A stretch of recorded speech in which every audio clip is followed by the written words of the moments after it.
Without a loss, can you guess which is the other? Yeah, Greeny, this is a total shot in the dark. But I know Himbo. Himbo's wanting me to say the Tampa Bay Buccaneers. I know he's wanting me to. I'm not. I'm going in the same division. Detroit has stunk for several years. I'm going the Detroit Lions. Wow, that's interesting. They're not in the same division, which is the first thing, which is why you threw me, because it is a team that is in that division. It's the Falcons. And when you said same division, I thought you were going to get it. I thought you had it there.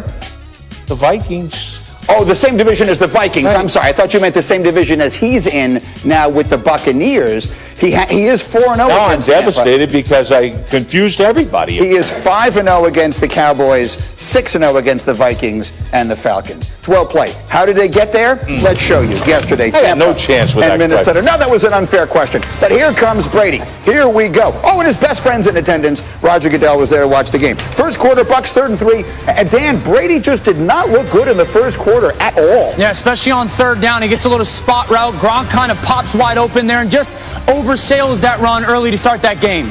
Yeah, here comes another one. You're going to see Brady stepping up in the pocket. He's going to have a wide-open Chris Godwin. Dan, what happens here? Yeah, this is great protection, and Brady's really getting to number 3 or number 4 in his progression. He starts to his right. It's not there. Pump fake. It's not there. Middle of the field's going to vacate, and he sees that linebacker. It's like, do I rip it now? Do I try to get it up over his head? That indecision, the unsettledness really showed up. But this was awesome. Great protection. Hang in the pocket. See the safety cut, and then he's got his real. This is his deep threat. Scotty Miller. This is awesome. To find that post, that ball goes 50-plus yards downfield. An absolute dime from Tom Brady. Finally got this offense going. Scotty Miller had become the forgotten man in this offense. They go up 7-6, then a big play, Rex. Right before halftime, they're going to get a pass interference in the end zone on Gronk. Is this a good call? Yeah, no, I don't think so. I mean, we can call this every single game, and it's never called.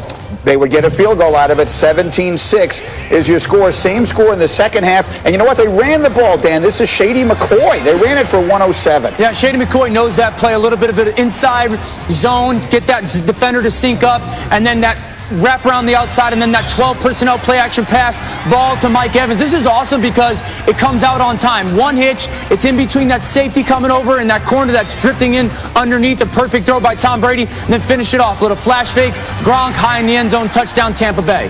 Buccaneers go on to win it 26-14, and afterwards their head coach was very excited about what he saw. When asked early this week about our identity, I think we just showed our identity. We can do any damn thing we want to do. That's an interesting way to look at this thing. And it does beg the question, Dan Orlovsky, what game do we think he watched? I didn't watch the same Tampa Bay game that Bruce Arians did. I thought they were the most unimpressive team that I focused on yesterday. I mean, they earned 21 points. They scored 24. You're not going to get that Hail Mary field goal that whatever, if it's a penalty or not, you're probably not going to get those 3 points traditionally. And then the Vikings kind of hurt themselves with all those missed kicks. That's 10 points right there. I mean, you could easily lost that football game to a team that was in overtime against the 1-win Jags the week before. And you look the same as you did before the bye week. There wasn't a ton of, impactful pre-snap motion. There wasn't a ton of play-action pass. There wasn't a ton of 12 personnel. There was a drive in the third quarter that looked cool. Other than that, you looked very similar. So I walk away going, what did you guys do in the bye week? What did you figure out in the bye week that you're like, we got to do more of that or we got to do less of this? I thought the Buccaneers looked very similar to what they did for the great majority of this season offensively. And they were really unimpressive to me in their win. What'd you see, RC? No, I think that you guys hit it dead on. I don't know what game he was watching, but this is what I do know about BA from spending some time with him in Pittsburgh is he is very much like our friend Marcus Spears. He ain't scared of that yak. And, you never know. Maybe he got back to the locker room and hit a little bit of that yak first before he gave this post-game press conference because that's not it. That team you saw doesn't make you walk into your post-game press conference with your chest poked out thinking that arrogantly confident that you played a great game or that you could do whatever the hell you want. This isn't a team that moved the ball up and down the football field against the Minnesota Vikings. This isn't a team that blew the Minnesota Vikings out without them losing 10 points because Dan Bailey can't kick the oblong ball made of pigskin through the big H. they were struggling offensively against the Minnesota Vikings. They missed some plays early until the Scotty Miller big touchdown. They didn't run the football necessarily as efficiently as I think they need to for the play action game to be great. And this defense wasn't dominant at all. This is the team that's supposed to be ascending to be an NFC championship contender, and they are not. And that's what Bruce Arians should have been talking about more than the fact that they could do whatever the hell they want.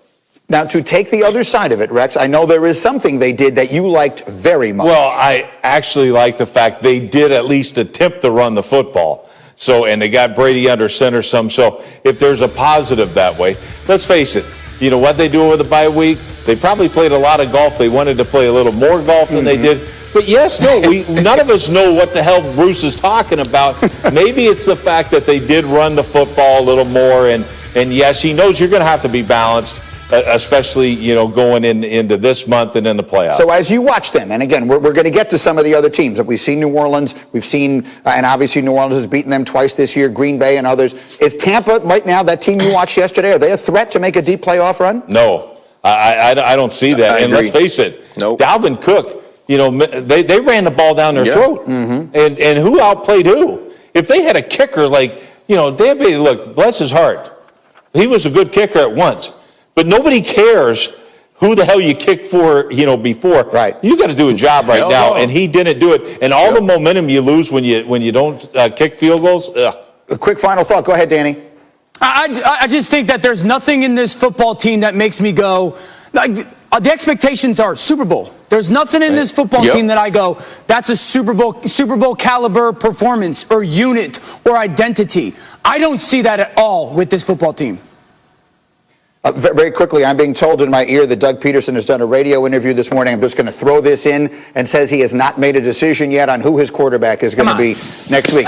We have very definitively made that decision for him. We chose Jalen. Doug, if you're watching, the choice has already been made. You may be the last one to know. Okay, all kidding aside, let's get on to our next games here, because we go through Tampa and we get to the NFC East, where here's the best team in that division, right? The Giants have been hot, and they got their quarterback. And then what the heck happened? Dan, the turnover machine was back in operation. Yeah, this one's unfortunate for Daniel Jones, because he's got his back foot in the ground. He's going to make that throw, pull the trigger, and that unblocked defender that he doesn't see hits him right at that point of contact. 37th turnover since the start of last season, most in the league. And then Kyler Murray, it's Dan Arnold in the back of the end zone, 13-0. Yeah, Sam's brother. This is a great job by Kyler, drifting versus that pressure, getting the ball out of his hands. But Greeny, this is the story of the game. These twists and these stunts by the Arizona defensive line that haunted that Giants offensive line. They could not protect their quarterback, and this is an enormous loss for the Giants. Hassan Reddick, 5 sacks. Cardinals a big win. Meanwhile, the Giants would then go home and watch this. Washington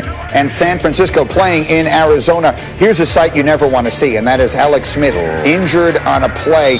He would go down awkwardly on the leg and would not return. The good news, it does not appear to be in any way devastating or related to the injury that he had before. So we'll leave that there. In the meantime, Washington's defense, Dan, was spectacular. Yeah, this front seven, really, Greeny, is unbelievable. You see that sack fumble, and then Chase Young, I mean, he looks like Julius Peppers right now to me. Just that athleticism, that size, the power to pick up that fumble, scoop and score for the Washington football team.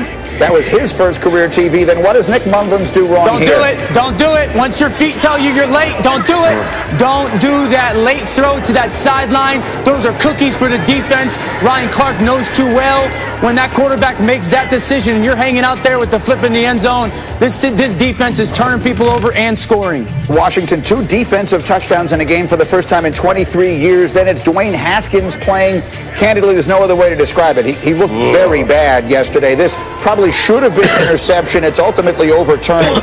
Washington holds on to win. They win on the road without an offensive touchdown for the first time since 19...